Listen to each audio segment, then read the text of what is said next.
কি সবাই ভাবছো তো চিকেন হাতের কাছে আর কি বানাই রোজ রোজ। তো এই একটা নতুন ধরনের রেসিপি দেখে নাও। চিকেন স্যালাড বলতে পারো, তোমরা চিকেন রায়তাও বলতে পারো।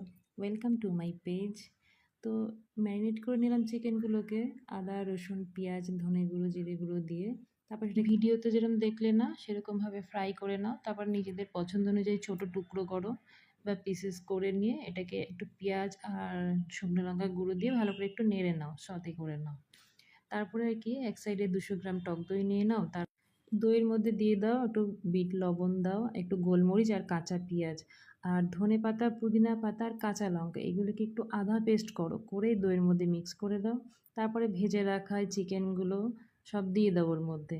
আর লাস্টে কি করবে, সাম্বার যেটা হলো তাওয়ায় আর কি শুকনো লঙ্কা দাও ফোড়ন, আর গ্যাসটা বন্ধ করে দিয়ে একটু লঙ্কার গুঁড়ো দিয়ে দাও।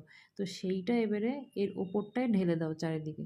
আর দেখো কি সুন্দর ইয়ামি একটা টেস্টি ডিশ তৈরি হয়ে গেল, চিকেন স্যালাড বা চিকেন রায়তা যাই বলতে পারো। এটা বিরিয়ানির সাথেও খেতে পারো, সাদা ভাতের সাথে, এমনকি শুধু লাঞ্চ অথবা ডিনার। উফ, গরমের দিনে তো এর কোনো জবাব নেই। অবশ্যই ট্রাই করো আর জানিও কেমন হয়েছে। টাটা।